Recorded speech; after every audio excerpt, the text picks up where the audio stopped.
Hi everybody, welcome back to Lockdown Lessons Part 31. With me today I've got Helen Valls Russell from Ergocom. So firstly, I'd just like to say hello to you, Helen. Hi Phil, hi. Hi, how are things? All right? They're good, thank you, yes.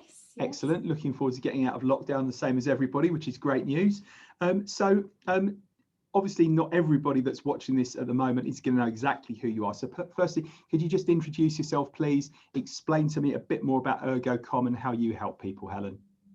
Yeah, well, as you already said, I'm Helen. I'm an OT by profession.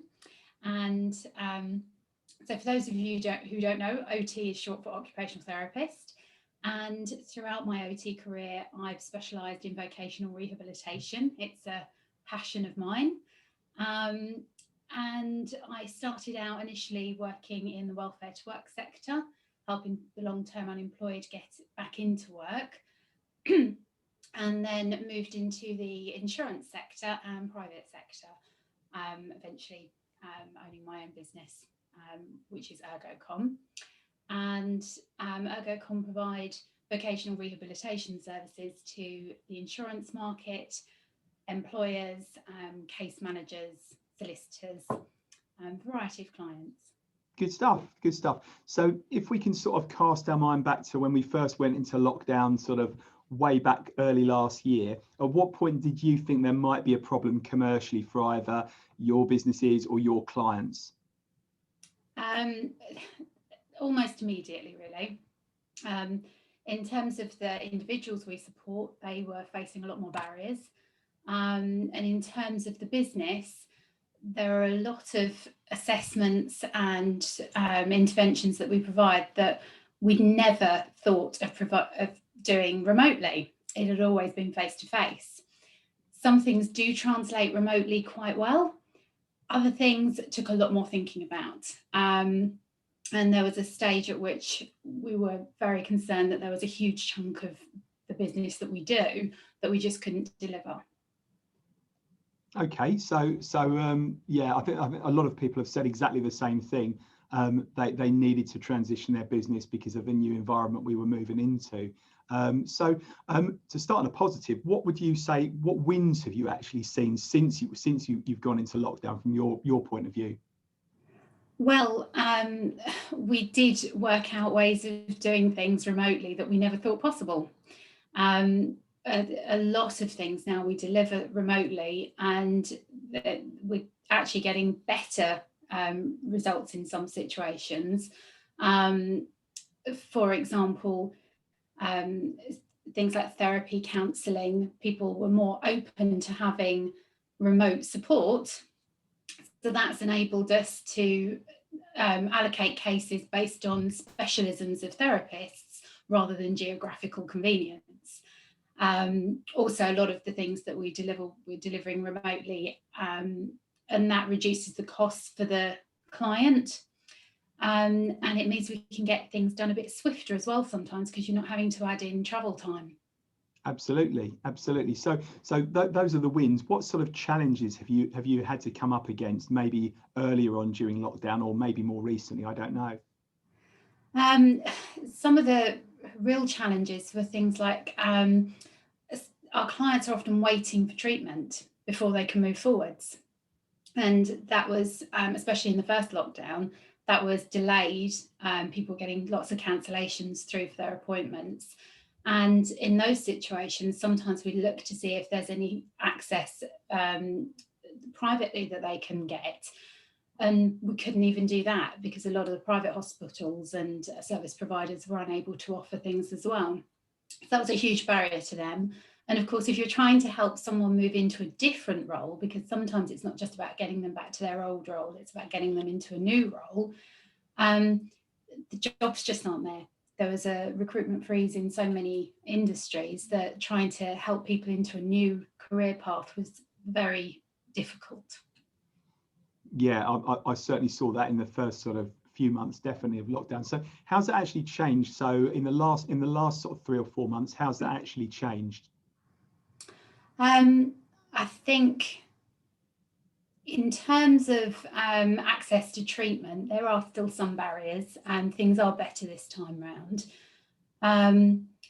And in terms of the ways that we're supporting people, we're being a bit more inventive. We've just become more and more inventive, really. We've found ways to support people that, you know, necessity is the master or whatever it is of invention. And we just found new ways to support people and help them move forwards with things like volunteering and that kind of thing.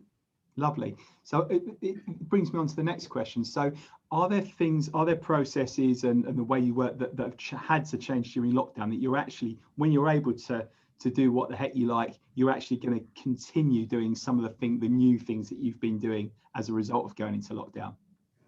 Yes, there are. I think things like remote provision of therapy, for the same reason I said before. You can do it on specialism rather than geography. And I think we'll continue to do as much as we can remotely rather than face to face, because it does reduce costs, and a lot of people have found it a lot more convenient. However, when we can get out face to face with people again, it really does help.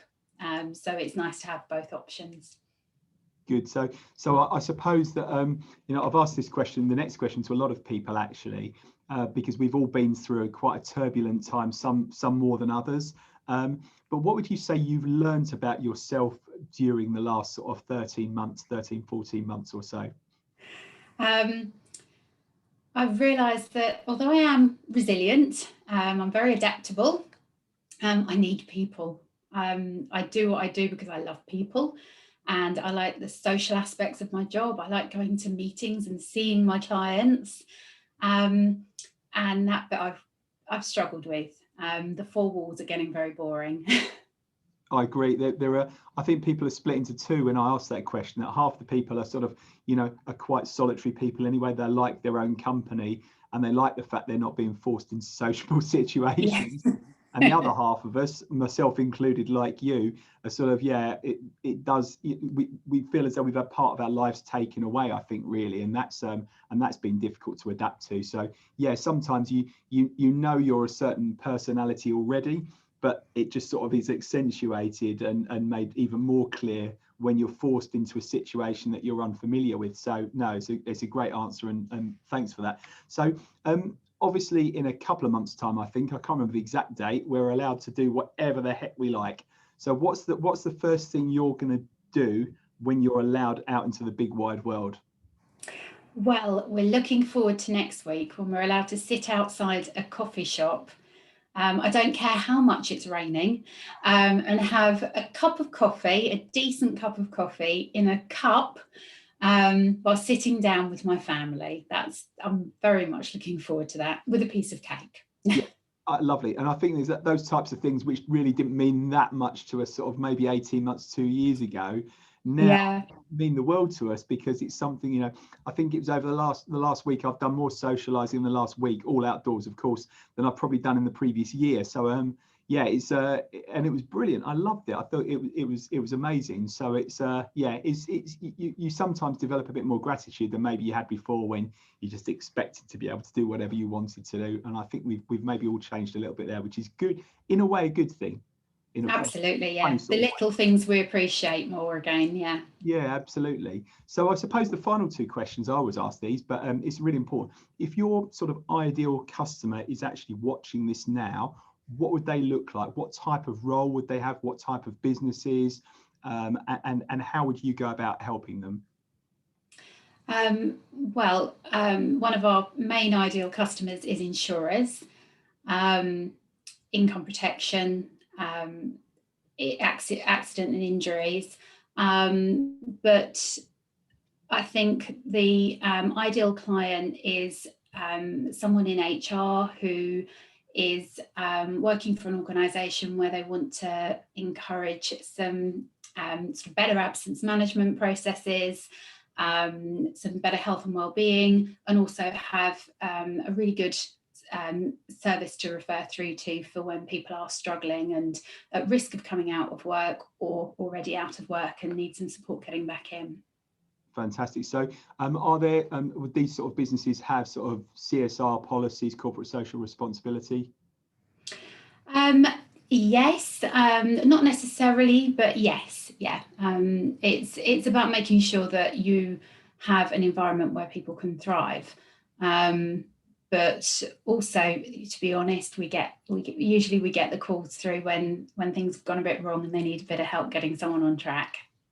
Good, good. And the amount of experience you've gathered over the years is going to be invaluable. I think more so now than it's ever been, because, like you say, you're going to come up against things which you may have seen before, but I think a lot of businesses will be in totally unfamiliar territory and they'll need your help. So that's absolutely brilliant. So final question, how can people contact you, Helen? What I'm going to do is I'm going to put the details below anyway, but if you could just run through how best can people reach you?